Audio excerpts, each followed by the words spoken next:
Uau. Bom dia. Bom dia, pessoal. Obrigado. Obrigado. Meu nome é Henrique e para mim é uma grande honra estar aqui, é uma grande felicidade e vou contar para vocês, se um dia vocês, quando passarem por aqui, a gente fica bem nervoso. A gente fica bem nervoso antes de entrar aqui e agora que eu entrei eu estou pior ainda. Então eu não sei nem o que fazer porque eu não posso sair correndo mais. Agora vou ter que continuar, né? O reloginho está contando. Acho que vou ficar em silêncio aqui um pouquinho. Né? Não melhorou. Então vamos começar, né? Vamos falar um pouquinho. Eu sou daqui de Porto Alegre, na verdade. Eu sou natural daqui. Meu sotaque é meio misturado com São Paulês, com outras coisas. Mas para mim é muito legal estar de volta em Porto Alegre. Faz uns 10 anos que eu saí daqui. Né? 10 anos que eu me formei em ciência da computação. E, na verdade, foi mais ou menos quando eu descobri que não era isso que eu queria fazer da vida, né? E eu acho que eu vou falar um pouquinho sobre isso, né? Sobre esse despertar e essa questão de o que a gente está fazendo aqui mesmo, né? Para que a gente está fazendo isso e por que eu tomo as decisões que eu tomo? Né? Eu acho que é tão importante que a gente fala em educação e aprendizagem. E eu acho que é muito legal estar aqui com vocês hoje, ao mesmo tempo é uma grande responsabilidade, porque, né, eu vejo pessoas aqui que provavelmente têm muito mais vivência que eu, com educação, muito mais experiência. Então, eu me sinto super humilde em estar falando com vocês. Ao mesmo tempo, né, eu estava ali, tem, sei lá, algumas centenas de pessoas nos vendo na internet agora, que é uma coisa nova, né, recentemente, e é engraçado pensar nisso, né, como a nossa presença, a nossa fala, ela vai além do espaço físico que a gente está, né, mas tem pessoas em lugares anônimos, fora do Brasil, talvez nos vendo, a minha família, sei lá, minha esposa está me assistindo, é uma coisa meio difícil de pensar. E pior que isso, na verdade, se a gente olhar para o fenômeno TED, se a gente olhar, né, o que já foi falado aqui hoje, né, esse vídeo depois vai virar um pequeno pocket que vai ser colocado na internet, e de repente minha filha, né, que nem nasceu ainda, daqui a um tempo ela vai ver esse vídeo na internet, não é? E ela vai ver não só esse vídeo, mas todos os vídeos que já passaram por toda a história dos TEDs e da humanidade, e assim ela vai poder consumir e assistir e escolher todo o conhecimento que já foi gerado e que cada vez mais está sendo gerado nesses formatos inovadores que permitem que a gente assista em casa, que assista em qualquer lugar, sei lá, na internet, no óculos do Google, né, sabe-se lá o que vai acontecer daqui a 15 a 20 anos. Então é uma grande responsabilidade. E ao mesmo tempo, né, embora eu acho que para alguns de nós é uma coisa meio nos causa ansiedade pensar nisso, para eles vai ser muito fácil, né? Ela vai, quando crescer, ela vai conseguir filtrar exatamente o que ela quer, ela vai conseguir procurar coisas de uma maneira muito rápida, né? E escolher aquilo que ela quer aprender, para onde que ela quer ir. E é engraçado, porque, na verdade, provavelmente ela não vai aprender isso na escola, porque não é a gente que vai ensinar isso para ela, né? Como escolher o que assistir na internet, o que é bom, o que não é bom. Né? É uma coisa que talvez, provavelmente, ela vai nos ensinar, ela vai me ensinar, né? Vai provavelmente, com certeza, ensinar os avós dela a procurar coisas na internet que ela quer assistir. Então, quando a gente fala em inovação na educação, é um monte de coisas que a gente não consegue entender direito e que estão acontecendo e que estão transformando nossas vidas. E, às vezes, é basicamente parar para pensar o que está acontecendo mesmo, né? Então, eu vou trazer alguns pontos aqui para a gente. E essa pergunta que eu coloco, né, e se fosse aprender o motivo da nossa existência, né? A gente fala um pouco do propósito da aprendizagem. Então, eu queria falar um pouco que eu enxergo que aprender é evoluir. Né? Se a gente olhar as espécies no mundo, aí eu queria fazer um parênteses antes de começar. Eu vou arriscar aqui, tá? Eu vou falar uma coisa diferente, nova, que eu acho que é um pouco do propósito do TED, mas também uma coisa que eu nunca falei antes. Então, vamos ver se vocês entendem o que eu estou tentando falar. Mas a minha teoria é o seguinte, que o planeta, né, ele existe e ele evoluiu a partir do aprendizado. Né? Na verdade, eu sou formado de carbono, hidrogênio, oxigênio, nitrogênio, são moléculas que estão aqui desde o início dos tempos. E é como se cada molécula tivesse acumulado o conhecimento de toda a humanidade para chegar hoje onde estamos, onde eu estou aqui hoje. Né? E o planeta evoluiu ao longo do tempo, né? E evoluiu a partir do aprendizado. Né? As espécies, os conjuntos de espécies, os ecossistemas, são nada mais que grandes universidades, escolas, locais que estão aprendendo juntos e dessa forma evoluindo. Mais do que isso, aprender a sobreviver. E aí a gente pode pegar o caso de qualquer espécie no planeta que sobreviveu e outras que não sobreviveram, o quanto que elas foram capazes de aprender. E se a gente pensar na nossa espécie, né, o ser humano, a gente nunca foi o mais forte, a gente nunca foi o mais rápido, nunca foi o que enxerga melhor, que ouve melhor, né, que tem tato melhor. A gente não tem nenhum superpoder, quanto outras espécies têm. Mas a gente conseguiu combinar tudo isso, né, com uma capacidade cognitiva, né, uma capacidade de aprender rápido, de ser flexível, né, de se adaptar, que permitiu que a gente chegasse aqui hoje, né, depois de milhares de anos de evolução da nossa espécie, né, como sociedade, está aqui junto. Então a gente pensa nisso, né, o ser humano sobreviveu somente por causa da sua capacidade de aprender. E a pergunta, né, aprender é sobreviver? Porque a pergunta é, onde é que nós estamos hoje? Né, ao mesmo tempo, como diria, né, um educador colombiano, Bernardo Toro, ao mesmo tempo a gente tem de um lado uma sociedade capaz de se comunicar em tempo real com basicamente qualquer pessoa no mundo, onde pessoas podem me assistir, qualquer pessoa no mundo com acesso à internet consegue me assistir agora ao vivo, que é uma coisa inacreditável, fantástica, e ao mesmo tempo nós estamos à beira de um colapso, né, na nossa sociedade, da nossa economia, tudo está em risco, né? O nosso clima está mudando, né, o meio ambiente. Quer dizer, então, como é que a gente chegou nesse ponto onde, para muitos, a sobrevivência da espécie está em xeque, de fato? E muitos de nós podemos até ignorar isso, ser cínicos a respeito, né, mas com certeza ela vai nos afetar, se já não está nos afetando hoje, vai certamente afetar nossos filhos. E milhões de pessoas já estão sendo afetadas a cada dia, no dia de hoje, né? E outra pergunta que vem disso é aprender para quê? Aí, voltando para o nosso mundo maravilhoso da tecnologia e todo mundo conectado, a gente aqui tem acesso a recursos básicos para viver numa boa, né, graças às nossas famílias, à nossa sociedade, nossa cidade onde a gente mora. Então, para que aprender, né? Se eu posso... Não preciso aprender. Né? E, na verdade, se a gente se perguntar para os jovens na sala de aula, principalmente jovens de escola pública, eles não vão saber responder, eles não sabem nem por que eles estão lá. E aqueles que te responderem alguma coisa vão dizer, porque o pai e a mãe querem que eu estude, porque tem esse tal de vestibular. Ou aqueles mais ambiciosos vão dizer, porque eu quero um emprego para ganhar bastante dinheiro, para comprar uma casa bem grande, para ter 3 carros, e o celular de última geração. Né? E isso é ambicioso, né? Isso é um jovem de grandes ambições. Eu quero ser um médico reconhecido, para ter muito dinheiro e viajar bastante. Então, na verdade, é como se aprender fosse supérfluo, né, na nossa sociedade hoje em dia.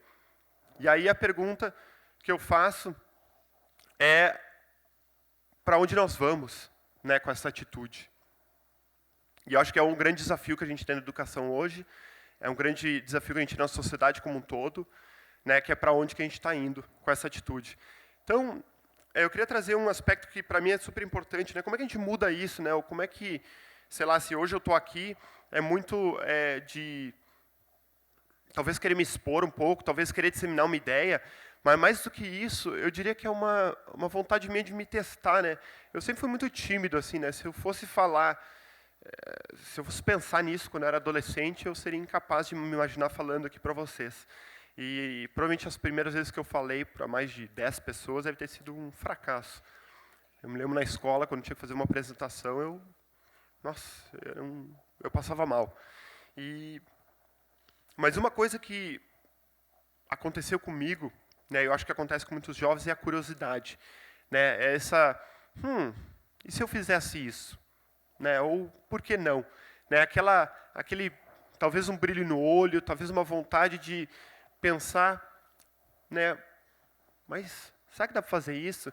E aí tem uma questão de atitude, tem um estudo que eu li recentemente, que ele fala que até crianças de 4 anos, elas já têm na cabeça uma ideia de um modelo mental, que leva elas a serem curiosas ou não. Isso está relacionado, por exemplo, com a nossa disposição a enfrentar desafios novos, em fazer coisas diferentes, em fazer coisas talvez mais difíceis do que a gente está acostumado a fazer. Então, o teste que eles fizeram foi com quebra-cabeça, né? Eles disseram para crianças, perceberam que algumas crianças gostavam de fazer sempre o mesmo tipo de quebra-cabeça. Porque aquilo ali dava satisfação para elas, porque elas conseguiam resolver aquele quebra-cabeça. E outras resolviam queriam um maior, queriam um mais difícil. Né?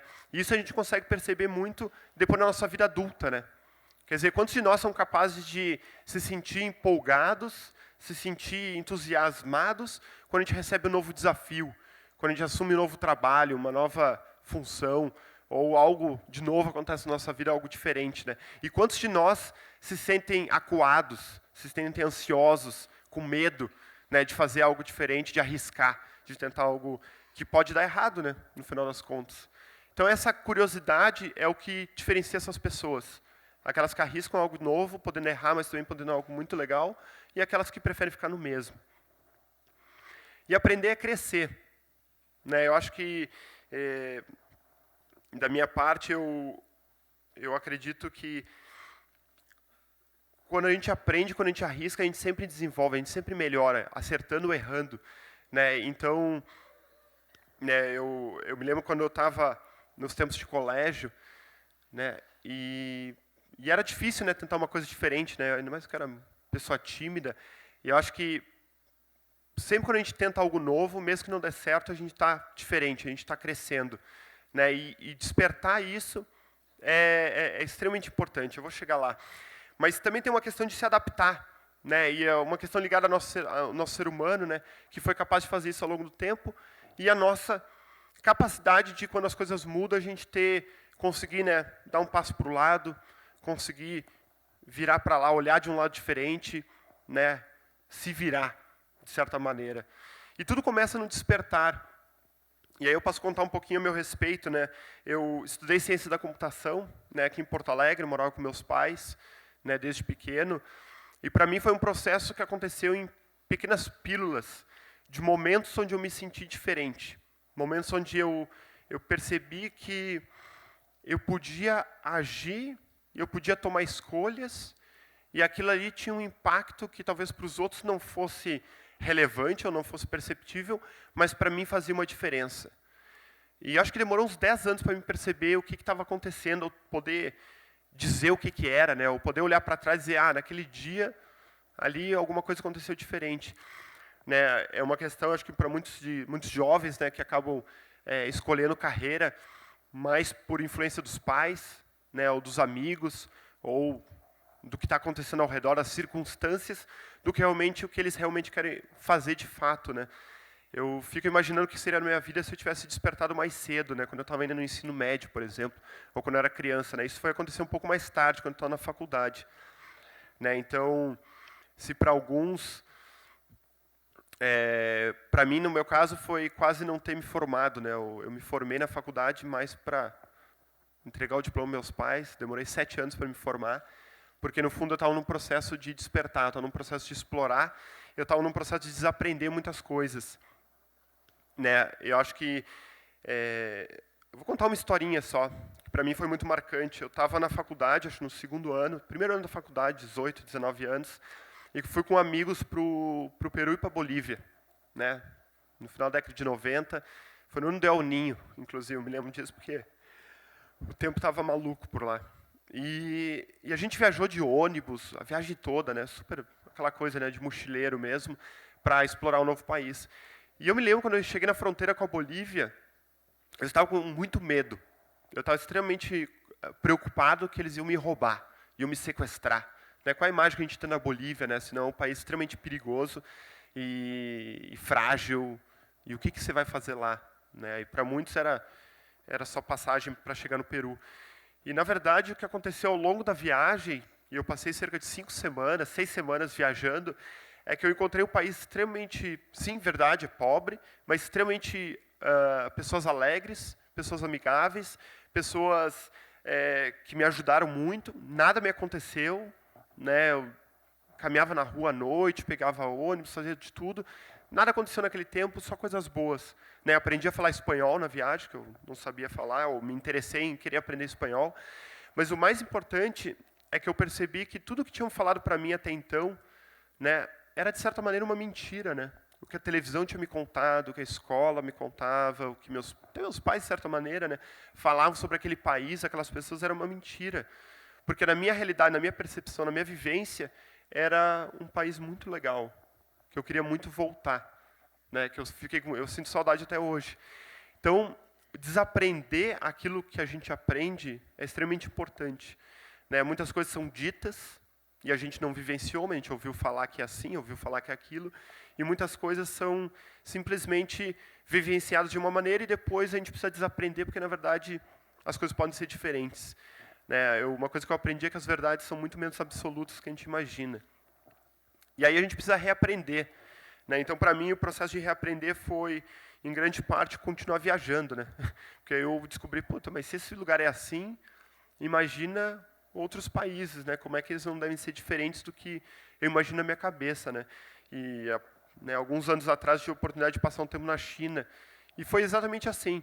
Extremamente um país, eu diria uma cidade, né, no caso em Xangai, muito desenvolvida, rica, extremamente fácil de me locomover, segura, né, e, né, para quem já teve a oportunidade de ir para lá, ou quem estiver curioso para ir conhecer, vai, porque é de se surpreender o quão diferente é do que a gente imagina que era, ou que eu imaginava que era. E 2 outros pontos que eu ia falar sobre isso é nesse processo de desaprender, reaprender. E eu não estou falando aqui do educador, do papel do educador, e nem vou falar nisso, eu vou deixar para outras pessoas falarem. Eu estou falando do indivíduo que passa por esse processo. Algo que acontece ao longo do tempo, a gente desenvolver um que eu chamo de autocontrole, que é aquela capacidade que a gente tem de, né, segurar nossos impulsos. Né? Se falou aqui que a internet nos distrai. Né? Mas se a gente tiver um pouquinho de autocontrole, disciplina, saber as coisas, a gente consegue usufruir de tudo da melhor maneira possível. Autocontrole aqui, para mim, não falar demais, né? Não passar do meu tempo, respeitar o tempo de vocês e do intervalo que vem a seguir. Né? Isso é algo que é muito difícil aprender. A gente não aprende na escola, infelizmente. Até hoje eu não ouvi muito falar disso. A gente aprende a partir de experiências práticas na vida. Né? E eu acho que isso é algo muito importante a gente continuar. E aí vem, acho que o final das contas é desenvolver autonomia. Né? Para mim, aprender é autonomia, né? No sentido de a gente poder descobrir e poder inventar as próprias regras. Né? Porque uma coisa é tu obedecer às regras dos outros, outra a gente fazer nossas próprias. De como eu quero viver minha vida. Né? Do que é importante para mim e de onde que eu quero chegar. Né? Eu volto ao ponto inicial. Aprender a sobreviver. Né? E no mundo que a gente vive hoje, com desafios complexos, com desafios bem difíceis, a gente se olhar aqui em nossa cidade, né? Desde mobilidade urbana até violência ou a falta de segurança, né? Ou até as perspectivas para o futuro, né? O nosso crescimento, as nossas escolhas como pessoas e como sociedade, elas vão exigir de nós, eu acredito, algumas dessas ideias. Né, desenvolver o nosso autocontrole, nossa autonomia, a gente desaprender muita coisa, aprender coisas novas, desenvolver a curiosidade, né, por nós mesmos, pelo vizinho, pelo próximo, pela cidade. E assim talvez a gente consiga sobreviver. E sobreviver, eu digo, passar pelos nossos momentos difíceis, evoluir, e por fim, que eu considero o porquê da educação, é chegar numa revolução. Né, que a gente conseguir transformar de fato o momento atual, as dificuldades que a gente tem, em algo que a gente hoje não consegue nem imaginar, mas que é extremamente positivo e melhor para todos. Muito obrigado, pessoal. Muito obrigado.